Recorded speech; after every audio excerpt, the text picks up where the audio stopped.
குழந்தைகளுக்கு தொடர்கிறது. நெஞ்சு வலியோட சொல்றேன், 95 வயசுல பக்கெட்ல ஒண்ணுக்கு போயிட்டு பெரியார் வந்து எந்த மிதிக்கப்பட்ட ஒடுக்கப்பட்ட நசுக்கப்பட்ட மக்களுக்காக உழைச்சாரோ பாடுபட்டாரோ அவங்க தூக்கி விட ஆசைப்பட்டாரோ அந்த இனம் தான் டாஸ்மாக் கடையை செத்துக் கொண்டிருக்கிறது, வலிக்கிறது. என் குழந்தைகளே, நீங்கள் அகப்பட்டுக் கொள்ளாதீர்கள். இன்னொரு பிறவி இல்லை. யாரா சொன்ன நம்பாதீங்க, இன்னொரு பிறவி இல்லை. இப்படி இருந்தா கூட நாயா பேயா பிறப்புமா பண்டா பிறப்பா நமக்கு தெரியாது. ஒரே பிறவி. இந்த பிறவி இதெல்லாம் பண்ணிடாதீங்க. 3 உதாரணம் சொல்றேன். எங்க நடிகர் ஜாதியில ஒருத்தன் ஆஸ்பத்திரியில கொண்டு போய் போட்டாங்க, ரத்தம் கொடுத்தாங்க. ரத்தம் ஒரு பக்கம் கொடுத்து ஒரு பக்கம் வெளியே போயிட்டே இருக்குது. ரத்தத்தை உடம்பு ஏற்றுக்கொள்ளவில்லை. ஏன் என்று கேட்ட போது 10 வருஷமாக இவர் தொடர்ந்து தண்ணி அடிச்சாரு, சிகரெட் பிடிச்சாரு. நாங்க எத்தனை சிகரெட் பிடிச்சாருன்னு கணக்கு போட்டு பார்த்தேன். 20 சிகரெட் உள்ள 2 பாக்கெட் ஒரு நாளைக்கு, மது பாட்டில் காலையில் 1 நைட் 1, டோட்டல் பண்ணி பார்த்து 7300 பாட்டிலும் 1,46,000 சிகரெட்டையும் 10 வருஷத்துல பிடிச்சா உடம்பு என்ன ஆகும் யோசித்து பாருங்கள். அடுத்த ஒரு விஷயம் சொல்றேன். பிளவுபடாத சென்னை ராஜதானி, அதாவது திருப்பதி அப்ப நம்ம கூட இருந்தது, மைசூர்ல கொஞ்சம் நம்ம கூட இருந்தது, கேரளா முழுக்க நம்ம கூட இருந்தது. அப்படி பிளவுபடாத தமிழ்நாடு சென்னை ராஜதானியிலே ஒரு பெரிய நடிகர் இருந்தாரு. அவரு டான்ஸ் ஆடுவாரு, பாட்டு பாடுவாரு, ஜனங்கள்லாம் அப்படியே ஆளா பறப்பாங்க. அவர் ஒரு கச்சேரி பண்ணாருன்னா அந்த கச்சேரி முடியும் போது, கச்சேரி முடிந்து போது குடும்ப பெண்கள் கேட்பாங்க புருஷங்கிட்ட, ஐயா உங்களுக்கு 3 குழந்தை பெத்தேன், வேஸ்ட், இந்த மனுஷன் மகா புருஷன், அந்த ஆள் கூட போய் நான் ஒரு குழந்தையை பெற்றுக்கிறேன், நம்ம வீட்டில் ஒரு மகா புருஷன் இருக்குன்னு சொல்லி அந்த குடும்ப பெண்கள் அந்த ஆளோடு போக வேண்டும் ஆசைப்பட்ட அளவுக்கு ஒரு பெரிய தேஜஸோடு ஒரு மனிதன் இருந்தான். எத்தனை பெண்களோடு போனான் என்று தெரியாது. இவன் எங்கும் போகவில்லை, பெண்களாக வந்து குவிந்தார்கள். 50 வயசுக்குள்ள அந்த ஆள் கண்பாறை போய்விட்டது. புரிந்து கொள்ளுங்கள், செக்ஸ் என்பது வங்காள விரிகுடா. வங்காள விரிகுடாவிலே நீந்தி மூழ்கியவன் உண்டே தவிர நீந்தி முடித்தவன் என்று யாரும் இல்லை. நல்லா புரிஞ்சுக்கணும். கலர் கலரா எத்தனை கண்ணாடி டம்ளர் குடிச்சாலும் குடிக்கிறது பாயசம் மட்டும்தான். 50 பொம்பளை கிட்ட நீ போனாலும் அனுபவிக்கிறது ஒரே செக்ஸ் தான். புரிந்து கொள்ளுங்கள்.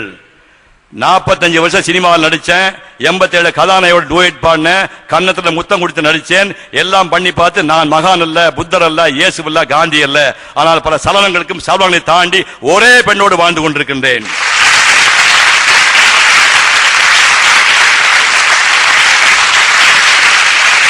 அதை வைத்து சொல்லுகின்றேன், இன்னொரு வாழ்க்கை கிடையாது. தயவு செய்து குழந்தைகளா, புகை, மது, இந்த தவறுகள் எல்லாம் செய்யாதீர்கள். எங்க காலத்துல எல்லாம் முன்னாடி பாருங்க, எங்க காலத்துல எல்லாம் வந்து எம்ப்ளாய்மெண்ட் எக்ஸ்சேஞ்சில் பதிவு பண்ணி வேலை வரும் இலவு காத்து கழிமாய் காத்துட்டு இருந்தே நிறைய பேர் கிளவனை செத்து போயிட்டாங்க. உங்களுக்கு அந்த மாதிரிலாம் துன்பம் கிடையாது. அது ஆங்கில எழுத்துக்களை பிழை இல்லாம டைப் பண்ண தெரிஞ்சு, அரைகுறை இங்கிலீஷ் பேச தெரிஞ்சா 10,000 ரூபாய் கேரண்டி சம்பளம், சாப்ட்வேர்ல உடனே வேலை கிடைக்குது. கொஞ்சம் புத்திசாலி பொண்ணு சுமாரா இங்கிலீஷ் பேசினீங்கன்னா உனக்கு 25,000 ரூபாய் மாச சம்பளம் கொடுக்குறாங்க. கொஞ்சம் கெட்டிக்கார பொண்ணா இருந்தீங்கன்னா 6 மாசத்துல கண்டிப்பா 1 லட்சம் ரூபாய் சம்பாதிக்கலாம். அதுக்கான வாய்ப்புகள் உங்களுக்கு நிறைய இருக்குது. எங்க டாக்டர் ஒருத்தர், அவருடைய சொந்தக்கார பொண்ணு ஒண்ணு 10 வருஷம் பிபிஓல வேலை பார்த்துச்சு. 25 லட்சம் ரூபாயில 2 பிளாட் வாங்கிட்டாங்க. இரவு 10 வருஷம் தொடர்ந்து வேலை பார்த்தா செர்விக்கல் ஸ்பாண்டிலைட்டிஸ்னு கழுத்தெலும்புல பிரச்சனை வந்துடுச்சு. L4 L5 லம்பார் 4-5ன்னு முதுகுத்தண்டோட கீழ்ப்பகுதி உள்ள எலும்புல பிரச்சனை வந்துடுச்சு. பைல்ஸ் ஆபரேஷன் போன மாசம் பண்ணியாச்சு. 24 வயசுக்குள்ள சொத்து சேர்ந்துச்சு, வியாதி வந்துடுச்சு. அதாவது உங்களுக்கு இந்த சாப்ட்வேர் வேலை, இரவுல பார்க்கின்ற வேலை, கை நிறைய பணத்தை கொடுத்து உங்க ஆரோக்கியத்தை பறிச்சுக்கிட்டு ஆயில படிக்கிற விஷயம் நீங்க நல்லா தெளிவுபடுத்திக்க. நான் சொல்ல போறது பொய்ய புரட்டல்ல. அத்தனை பேரும் என்னுடைய பிருந்தாவாக நான் உணர்ந்து சொல்லுகின்றேன். அத்தனை பேருடைய எதிர்காலத்துக்காக சொல்லுகின்றேன்.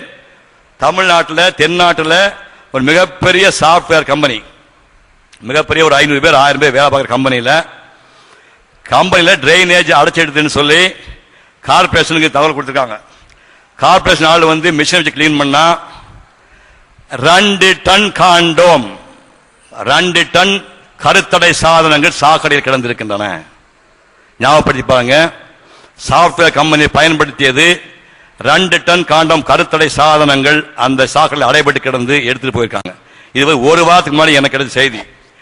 இதை நான் கம்பெனியே தப்பு சொல்ல மாட்டேன், என் குழந்தைகளையும் தப்பு சொல்ல மாட்டேன். நீங்க எல்லாமே என் குழந்தைங்க தான், தமிழ்நாட்டுக்கு எல்லாமே என் குழந்தைய தப்பு சொல்ல மாட்டேன். ஏன்னா இந்த பிபிஓங்கிறது நீங்க ராத்திரில வேலை செஞ்சாகணும். 10 வருஷமா வேலை செய்றீங்க, 10 வருஷம் ஒரு நாளுக்கு ஒரு ராத்திரியில் தூங்குனதே இல்லை. மூளை சூடாய் இருக்குது, உடம்பு சூடாய் இருக்குது, மனநிலை பாதிக்கப்பட்டிருக்கு. இந்த சூழ்நிலையில 90% சாப்ட்வேர் கம்பெனியில ஒரு ஆணும் பெண்ணும் சேர்ந்து தான் உட்கார்ந்து வேலை பார்க்க வேண்டி வருது. 2 ஆண்கள் உட்கார்ந்து ரொம்ப ரேர், பெரும்பாலும் ஆணு பெண் சேர்ந்து உட்கார வேண்டி வருது. இப்படி 10 ஆண்டுகள் இரவுலயே வேலை பார்க்கறீங்க, மூளை சூடு, உடம்பு சூடு, மனநிலை பாதிக்கப்பட்டிருக்கு.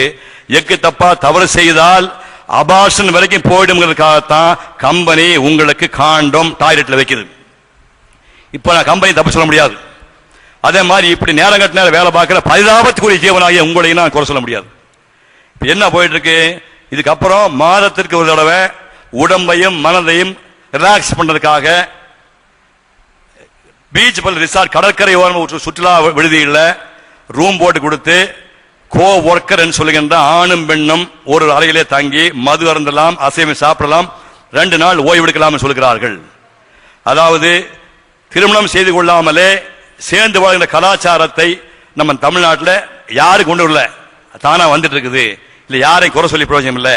இந்த வேலை வேண்டாம் என்றால் நமக்கு வேலை கிடைக்காது.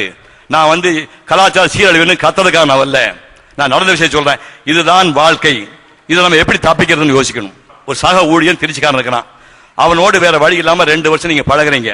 அதுக்கப்புறம் அவன் டிரான்ஸ்பர் ஆகி ஹைதராபாத் போயிடுறான். இப்ப பாம்பேல ஒருத்தர் வர்றான், அவனோட 2 வருஷம் நீ பழகுறீங்க. இது பழகிட்டு இருக்கும் போது யாரு கணவன் மனைவியா பழகிட்டு இருக்கும் போது உங்க அம்மா அப்பா ஒரு பையனை பார்த்தா பசங்க தப்பிச்சிடுவாங்க. பொண்ணுங்க யோசனை பண்ணி பாருங்க, நிலைமை நினைச்சு பாருங்க.